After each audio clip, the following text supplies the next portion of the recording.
Hello मित्रों, कैसे हैं आप सभी। आशा करता हूं कि आप सब बहुत बेहतर होंगे। और जैसा कि हमारा थंबनेल या इंटरफेस ये दिखा रहा है कि हम यहाँ गवर्नमेंट एग्ज़ाम की प्रिपरेशन कर रहे हैं। और जब भी आपको गवर्नमेंट एग्ज़ाम प्रिपरेशन करनी है तब एक कॉमन सब्जेक्ट आपके सामने आके खड़ा हो जाता है, रीजनिंग एबिलिटी, जिसका शुद्ध हिंदी में मतलब निकाला जाए तो अर्थ है सोचने की योग्यता। मतलब क्या? मतलब ये कि रीजनिंग मतलब कारण वाला मैटर।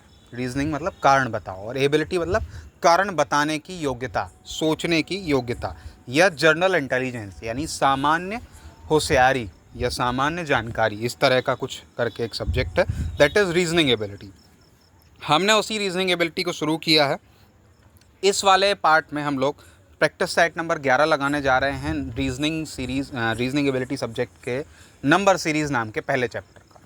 इससे पहले हम लोगों ने क्या किया, इससे पहले मैंने एक सिलेबस बताया आपको कि ये जनरल क्वेश्चंस या ये जर्नल सब्जेक्ट्स आते हैं जब भी आप गवर्नमेंट एग्ज़ाम के प्रिपरेशन करते हैं तब आपके सामने। उसमें से एक सब्जेक्ट है रीजनिंग एबिलिटी। फिर रीजनिंग एबिलिटी के 16 चैप्टर्स मैंने एज अ सिलेबस आपको बताया कि ये 16 चैप्टर्स आप पढ़ लें तो सारी रीजनिंग आपकी। फिर उसका पहला चैप्टर है नंबर सीरीज़। तो नंबर सीरीज़ क्या है, कितने तरह की है, कैसे सॉल्व करें, क्या अप्रोचेस अपनाएं, क्या हिंट्स यूज़ करें, क्या गलतियां आप लोग करते हैं नंबर सीरीज़ के क्वेश्चन करते हुए, वो सारी चीज़ें मैंने आपको थ्योरी के तौर पे पढ़ाई। और उसके बाद हम लोगों ने वह अपना अभ्यास शुरू किया, अपनी एक्सरसाइज शुरू की एमसीक्यूज़ की, जो हमें फाइनली करनी है। लेकिन एक बेस पहले बना होना चाहिए, एक स्ट्रक्चर पहले बना हुआ होना चाहिए जो हमने बनाया। तो अगर आप नए हैं चैनल पे तो मैं आपसे रिक्वेस्ट करूंगा कि आप पिछले 14-15 जो वीडियोस पढ़े हैं वो ऑलरेडी देख कर आएँ। उसके बाद इस प्रैक्टिस सेट पे हैं, that is practice set number 11। और इस प्रैक्टिस सेट में हमारा टारगेट रहेगा फाइंड द मिसिंग टर्म। अब तक हमने जो 10 प्रैक्टिस सेट लगाए हैं उसमें हमने रॉन्ग टर्म की प्रैक्टिस की है, उसमें हमने नेक्स्ट टर्म की प्रैक्टिस की है। और इस वाले जो हमारा सीरीज़ है या प्रैक्टिस सेट है उसमें हम मिसिंग टर्म की प्रैक्टिस करेंगे। सामने पहला क्वेश्चन है। अगर आप नए हैं तो आपको बता देते हैं कि हम क्या करते हैं। हम पहले यहाँ क्वेश्चन लाते हैं। वो क्वेश्चन कहीं किसी किताब से हो सकता है, किसी रेफरेंस बुक से होता है, कभी कभी किसी क्वेश्चन पेपर से होता है, या कभी कभी मैं खुद भी बनाता हूँ। ऐसे ही यहाँ जो पहला क्वेश्चन लिखा है ये एसएससी सीजीएल में पूछा गया था। और यहाँ पैटर्न है 2, 5, 10, 17 क्वेश्चन मार्क और 37। तो एकदम से नहीं भाग रहा है। तो अप्रोचेस वाला जो वीडियो है वो ये बोलता है कि हम डिफरेंस पकड़ें। डिफरेंस पकड़ें तो पहले 3 का डिफरेंस है, फिर 5 का है, फिर 7 का है, फिर शायद 9 का होता, फिर 11 का। तो सही लग रहा, 3, 5, 10, 17, 9, 26, 11, 37। तो सही आंसर हुआ 26। ये आपके सामने सॉल्यूशन। पहले मैं वो क्वेश्चन पढ़ता हूँ, आपके साथ सॉल्व करने की कोशिश करता हूँ, और फिर सॉल्यूशन के माध्यम से वो सही है या नहीं हम ये बताने की आपकी कोशिश करते हैं। अगला क्वेश्चन, क्वेश्चन नंबर 152, जो कि बैंक पीओ एग्ज़ाम में पहले पूछा गया था। सामने आपके क्वेश्चन है 3,9,27। एकदम भागा आप। जब एकदम भागे तब हमें डिफरेंस नहीं पकड़ना है, तब हमें क्या पकड़ना है, तब हमें मल्टीप्लिकेशन, स्क्वायर, क्यूब पकड़ना है। तो यहाँ स्क्वायर तो बन नहीं रहा है, बन तो वो भी जाएगा, 3 1 जा 3, 3 का स्क्वायर 9, 3 का क्यूब 27। तो अब 3 का 4 पावर अगर हम रखें तो 27 इंटू 3 करेंगे, दैट विल बी 81। फिर 81 इंटू 3 करेंगे तब 243, फिर 243 इंटू 3 करेंगे तब 729। तो आंसर जहाँ वो क्वेश्चन मिसिंग है, जहाँ वो टर्म मिसिंग है, वहाँ आना चाहिए 81। तो 81 इज़ द राइट आंसर। ये इसका सॉल्यूशन।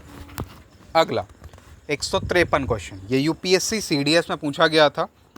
और अगर आप नए हैं तो थोड़ा सा समय लगेगा, पुराने हैं तो आप देख के अब तक समझ गए होंगे आंसर क्या है। केवल क्वेश्चन देख के अब समझ में आने लगेगा। 1 का स्क्वायर 1, 4 का स्क्वायर 2 का स्क्वायर 4, 3 का स्क्वायर 9, 4 का स्क्वायर 16, 5 का स्क्वायर 25, 6 का स्क्वायर 36। तो सबके स्क्वायर से अगर याद है तो यह आंसर आ जाएगा 25। ये एक तरीका हुआ। दूसरा तरीका देखें तो पहले 3 का अंतर, फिर 5 का अंतर, फिर 7 का अंतर, तो फिर 9 का अंतर आएगा। तो 9 जोड़ दो 25 आंसर। दोनों तरीके से आंसर वही है। ये आपके सामने सॉल्यूशन हो गया। अगला क्वेश्चन, पहले 2 का अंतर, फिर 3 का अंतर, फिर 4 का अंतर, तो अगला अंतर 5 का होगा। तो 13 में 5 जोड़ दें 18, और फिर 6 का अंतर होगा तो 24। तो सही है, डबल वेरिफिकेशन हो गया 18। Option number C is the right answer. Next question, 5 2 ज़ा 10, 10 2 ज़ा 20, 20 2 ज़ा 40, 40 2 ज़ा 80, 80 2 ज़ा 160। फिर डबल वेरिफिकेशन हो गया 80। Option number C is the right answer. अगला क्वेश्चन जो एसएससी सीएचएसएल एग्ज़ाम में ऑलरेडी आ चुका है, ये भी सेम है। Into two into two into two, तो 28 टू ज़ा 56 एंड 56 टू ज़ा 112। तो 56 option number C is the right answer.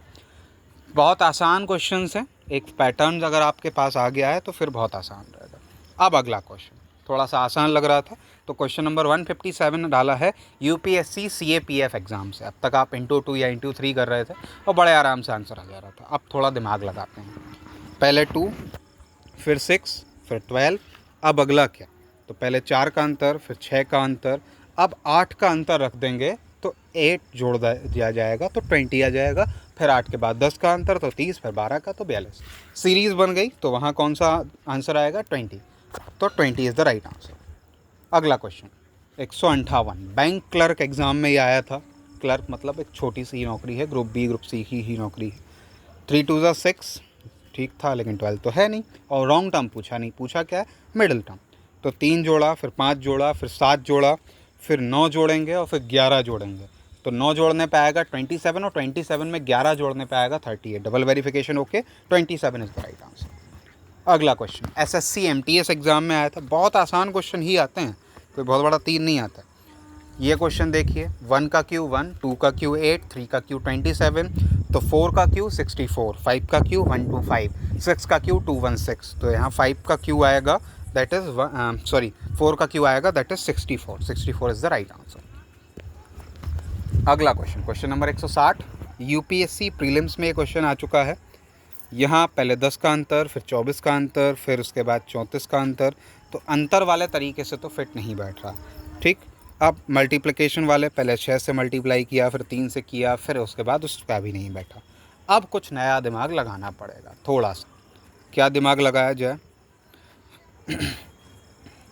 N Q plus N square वाला दिमाग लगा के देखते हैं, क्योंकि हम इस तरह के क्वेश्चन कर चुके हैं। पहले एन को रखा 1 का क्यू प्लस 1 का स्क्वायर, सही है। 2 का क्यू यानी 8, 2 का स्क्वायर 12 ओके है।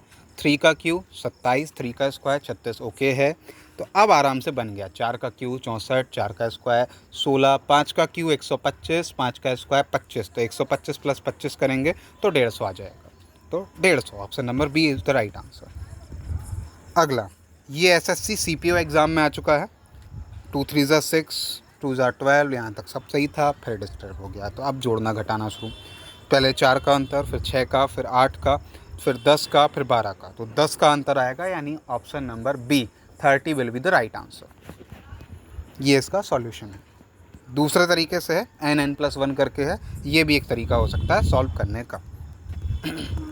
अगला question number 162, bank PO test में ये आया था। पहले 5 का अंतर फिर 7 का फिर 9 का फिर 11 का फिर 13 का, तो 11 का अंतर करेंगे तो 37 और 37 में 13 जोड़ेंगे तो 50, तो डबल वेरिफिकेशन ओके हो गया, तो आंसर हो गया 37 ऑप्शन नंबर डी। चलो अगला क्वेश्चन नंबर 163, 163, फिर से थोड़ा सा यूपीएससी टाइप का क्वेश्चन, लेकिन बहुत ही आसान। पहले 1 में 2 का मल्टीप्लाई किया, फैक्टोरियल टाइप क्वेश्चन। 2 में 3 का किया 6, 6 में 4 का किया 24, तो 24 में 5 का करेंगे तो 120, और 120 में 6 का करेंगे तो 720, डबल वेरिफिकेशन ओके, तो आंसर हो गया 120। ये इसका सॉल्यूशन आ गया, फैक्टोरियल सॉल्यूशन। अगला क्वेश्चन एसएससी सीजीएल एग्ज़ाम में आया, फिर से बहुत ही आसान क्वेश्चन। इंटू 2 करेंगे तो 52 इंटू 2 104, 104 इंटू 2 208, तो आंसर आ जाएगा 104। अब चूँकि आप ऑलरेडी सारी चीज़ें पढ़ चुके हैं, इसलिए क्वेश्चंस आपको बहुत आसान लगेंगे, और अगर आप नए होंगे तो हो सकता है कंपैरेटिवली मुश्किल लगें।